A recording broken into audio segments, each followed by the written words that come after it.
तो आज हम लोग देखेंगे कक्षा 9 गति, जिसमें है सिद्ध करना है ग्राफीय विधि से s बराबर ut plus half at square सिद्ध करना। बहुत ही इजी है। तो इसमें सबसे पहले हम लोग देखेंगे, माना वस्तु का प्रारंभिक वेग u है। अगर कोई वस्तु का प्रारंभिक वेग u है तो यहाँ से यहाँ तक इसका प्रारंभिक वेग u है तथा एक समान त्वरण a से ये एक समान सीधा रेखा में चल रहा है, धीरे धीरे धीरे धीरे धीरे धीरे चल रहा है तथा t समय में, अगर इसका समय t है तो वस्तु का अंतिम वेग चलते चलते क्या हो जाता है, v तक पहुंच जाता है। और इतने समय में वस्तु द्वारा तय की गई दूरी यहाँ से यहाँ तक होगी, या तो b से d या d से b होगी। तो वस्तु का प्रारंभिक वेग हम लोग का o से a या d से c, इसलिए चूंकि OA समांतर BC है।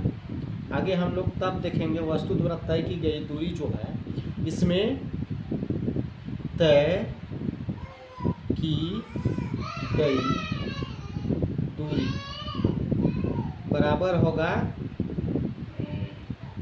हम लोग देखेंगे B से D इतना दूरी तय किया, ये वाला हिस्सा, ये वाला हिस्सा, ये वाला है टोटल हिस्सा।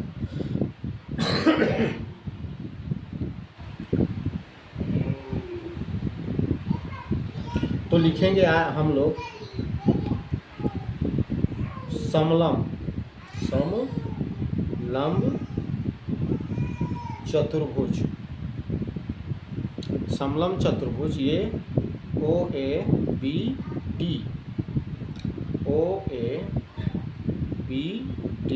का क्षेत्रफल, समलंब चतुर्भुज AOBD का क्षेत्रफल इसमें हम लोग देखेंगे। तो आगे इसमें हम लोग देखेंगे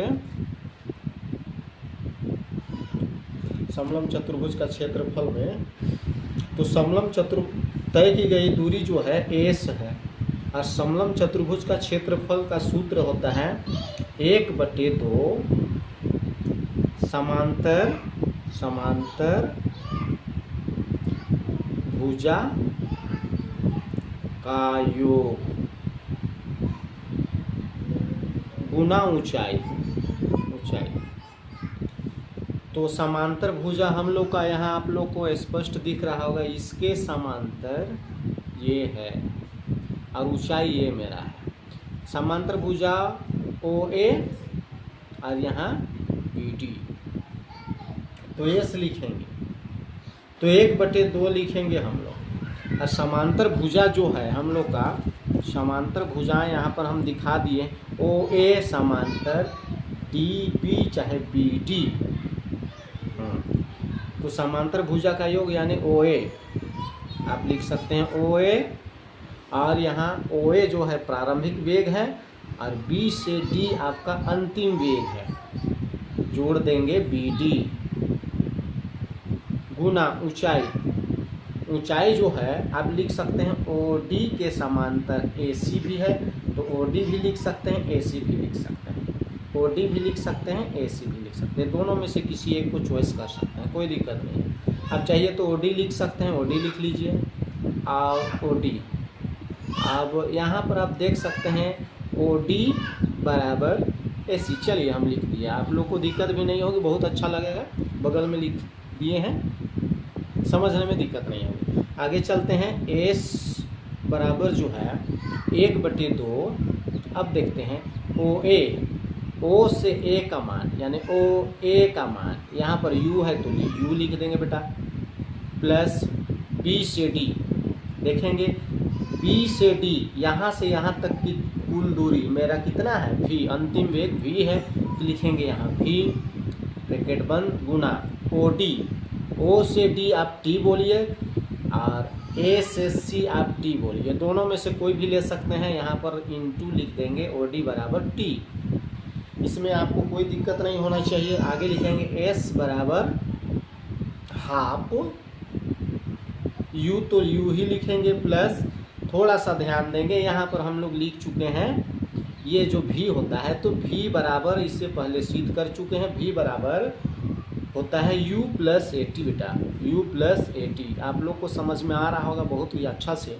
तो ये v के जगह u प्लस ए टी लिख दीजिए, v के नीचे u plus A T. Very good, आप लोग को समझ में आ रहा होगा। इंटू टी कर देंगे। चलिए बहुत अच्छा, आगे चलते हैं। समझ में आ रहा है ना अंश? चलिए s बराबर हाफ, अब यहाँ देखेंगे u प्लस यू, कितना u हो गया बेटा? 2u हो गया, प्लस 80 ब्रैकेट से बाहर गुना t कर देते हैं। चलिए आगे s बराबर देखते हैं, s बराबर यहाँ पर हाफ, इसको इससे और इससे गुना करेंगे। चलिए t और ए टी गुना करने पर क्या होगा? ए टी पर टी टी टी पर स्क्वायर, प्लस t को 2u से गुना करेंगे, 2u टी होगा 2u टी। चलिए हो गया। आगे हम लोग देखेंगे। अब इसको यहाँ हम लोग क्या करते हैं, इम्प्लाइज। अब इसको 1/2, इसको इससे और इससे गुना करेंगे, इसको इससे करेंगे तो क्या हो जाएगा? 2u टी एका 2u टी बटे 2, प्लस इसको इससे करेंगे तो क्या होगा? 1/2 ए टी, और इसको लिख देंगे s। चलिए 2 2 कट गया, बहुत ही अच्छा है। आगे हम लोग देखते हैं, बराबर का साइन है, s बराबर 2 2 कट गया है, बचा u T plus 1/2 A T square, तो यहाँ पर स्क्वायर होगी। तो बहुत ही अच्छा से आप लोग समझ गए होंगे। तो ये आपका हम लोग को सिद्ध करना था, s बराबर U T plus half A T square. सिद्ध बिल्कुल कर चुके हैं, इसको लिखिएगा प्रूव्ड। तो इस तरह से हम लोग सिद्ध करते हैं, जो बहुत ही इजी है। अगर आपको समझ में आया, नहीं आया है, चाहे आया जो भी है, लेकिन आप लोग ज़रूर आएगा समझ में, तो ज़रूर लाइक और सब्सक्राइब कीजिएगा। थैंक यू, धन्यवाद।